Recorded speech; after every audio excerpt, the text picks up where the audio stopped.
17 अप्रैल 2019 का वो दिन है जिसे कांग्रेस शायद नहीं भूलना चाहेगी। एक कार्यकर्ता, एक महिला कार्यकर्ता जो 10 सालों से कांग्रेस के लिए खड़ी थी और मजबूती के साथ अपना पक्ष रख सकती थी, उसने अचानक इस्तीफा दे दिया था। जी हाँ, प्रियंका चतुर्वेदी ये वो नाम है जिसने अचानक से कांग्रेस को इस्तीफा दे दिया और वजह बताया बदसलूकी को। और बदसलूकी से भी बढ़कर ये वजह थी कि जिन लोगों ने बदसलूकी की थी उनकी शिकायत करने के बावजूद कांग्रेस ने उन्हें बहाल कर दिया था, दोबारा से उन्हें भर्ती कर दिया था। कम शब्दों में अगर कहा जाए तो प्रियंका चतुर्वेदी ने कहा था कि अपने आत्मसम्मान को बचाने के लिए उन्होंने ये कदम उठाया और वो शिवसेना में आ चुकी हैं। और इसी के साथ प्रियंका चतुर्वेदी को ट्रोलर्स ने ट्रोल करना शुरू कर दिया, क्योंकि जो रीजन उन्होंने दिया था वो नाकाफी था इतने बड़े पद से इस्तीफा देने के लिए। क्या वो शुरू से चाह रही थी कि वो कांग्रेस छोड़ दें? नहीं, ऐसा नहीं था। और ये इतनी बड़ी वजह नहीं थी। अगर दोबारा से बहाली हुई थी तो दोबारा से कुछ लोगों को निकाला भी जा सकता था। लेकिन क्या रीजन था, क्या असल रीजन था प्रियंका चतुर्वेदी के कांग्रेस को छोड़ने का, वो उन्होंने नहीं बताया।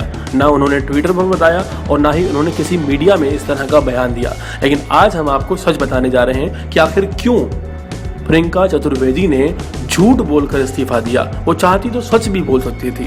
देखा जाए तो इस तरह का मामले अक्सर होते आए हैं कि जिन लोगों को निकाला जाता है उन्हें दोबारा पार्टी में लिया जाता है। ये कोई इतनी बड़ी बात नहीं होती। लेकिन रीजन कुछ और था। रीजन यहाँ ये था कि प्रियंका चतुर्वेदी मथुरा से चुनाव लड़ना चाहती थी, लेकिन उस जगह ऑलरेडी कांग्रेस अपने एक प्रत्याशी को टिकट जारी कर चुकी थी और टिकट जारी होने के बाद उन्हें वो सीट नहीं दी जा सकती थी, जिसका विरोध कहीं ना कहीं प्रियंका चतुर्वेदी कर रही थी।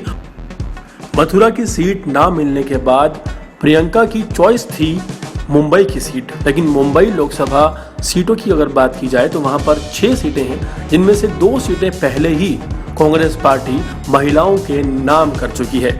इसलिए वहां से भी लगभग प्रियंका चतुर्वेदी को टिकट मिलना ना के बराबर था।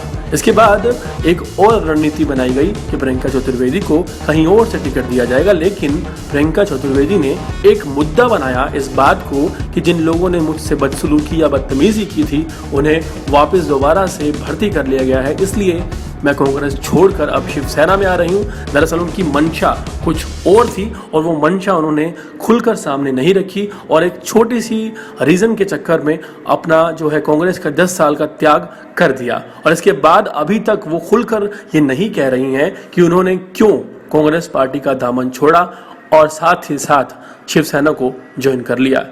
देश और दुनिया की तमाम खबरों से जुड़े रहने के लिए हमारे चैनल को सब्सक्राइब करना बिल्कुल ना भूलें। हम आप तक आगे भी इसी तरह की खबरें पहुंचाते रहेंगे।